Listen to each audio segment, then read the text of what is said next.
People killed in a dam collapse at a mining complex in Brazil has risen to 84. Officials say more than 270 people are still missing. Mia Alberti has more on those ongoing rescue operations. The sea of mud has destroyed this entire region, stopping just a few meters away from the houses here. And all around the clock we can hear and see the helicopters still trying to find bodies in the hardened mud, as the chances of finding any survivors are almost impossible by now. Anastasia is one of hundreds of locals waiting in this rescue center in Brumadinho. Her son was working in the mine when the dam collapsed and is missing ever since. She lost hope her son is alive, but is seeking answers from Vale, the company who owns the mine. My problem has no solution, but there's a lot of people alive who work in these mining companies that need more attention, more safety. It's good to make money, but to lose a loved one is very sad. It's irreversible. Rescue workers continue to try and find some remains in this mud.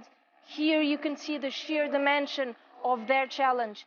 This used to be a forest, and where I am standing right now used to be a road that crossed until that side.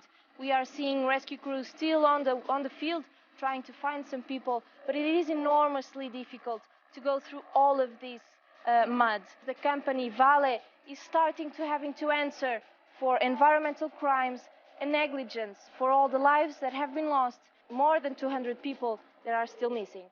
Então eles estão achando que pode assim dar uma água, uma indenização, uma cesta básica que pagou. A gente quer a nossa terra viva, a gente quer o rio limpo.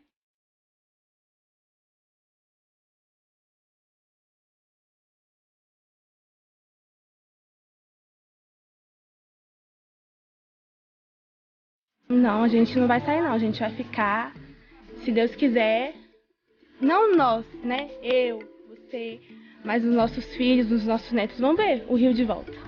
Today, a political promise made good, but does arming Brazilians make the country safer?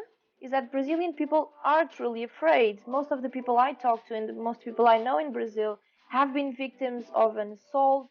Brazil has one of the highest rates of femicides in the world.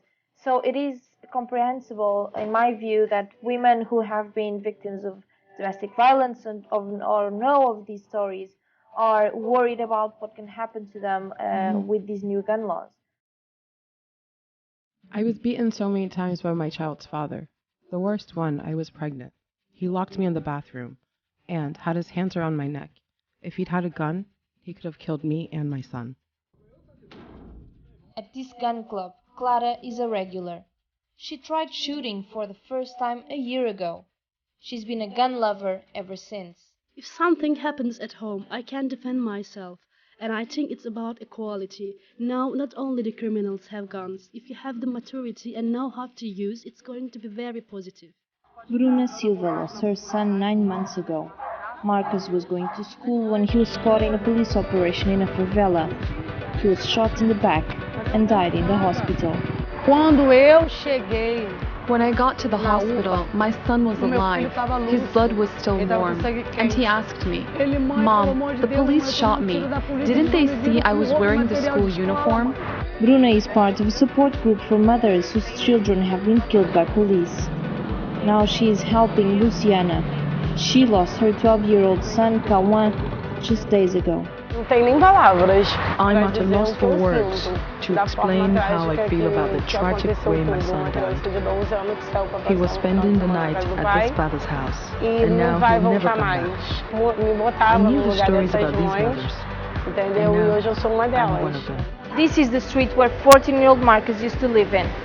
It was also the street where he was killed in 2018. Now the bullet holes in the grounds and on the walls are just a reminder of the terror these communities say they live every day. But they're not the only ones. Favelas across Rio are accusing police of using the war on drugs just as an excuse to use their bodies as targets. Alberti, TRT World, Rio de Janeiro. Let's speak to Mia Alberti, who is at the Venezuela-Colombian border. Mia, good to see you. Tell us what's happening on the border, and is the aid likely to get through at all? There are crowds, huge crowds already gathering at the entrance of the bridge, preparing to go across into Venezuela, and they have been chanting freedom, freedom, freedom. They have been there for hours, so the situation is quite tense. The aid is actually behind me in these trucks that you can see. It's ready to go. The question will be if they will be able to cross. A volley of gunshots has the crowd running for cover at the Simon Bolivar bridge. But they didn't find any, as tear gas filled the air. Clara was one of the many Venezuelans at this border crossing with Colombia.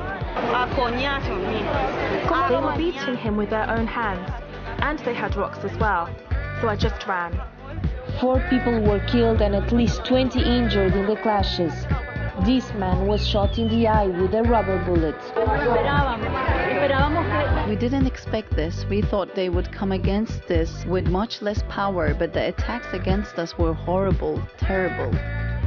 So this was the true stage of the violence that happened this Saturday between the border of Colombia and Venezuela. All throughout the day we saw dozens of people coming in with injuries from rubber bullets or from tear gas. And on the other direction, to the Venezuelan side, we also saw a lot of aid workers or volunteers just carrying basic supplies or water or whatever they felt that the people over there needed.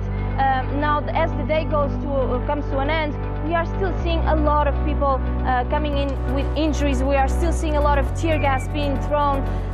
But the people here are afraid, but they are also determined that they won't leave this place and they won't stop fighting until they create some change in their country, in Venezuela. Nos duele, a mí me duele en el alma porque quisiera. My soul hurts because the people on the other side are also Venezuelans, our brothers. This is not about politics, ideology. This is about fighting for the freedom of our country. We live under a dictatorship. We live under a regime that kills us every day.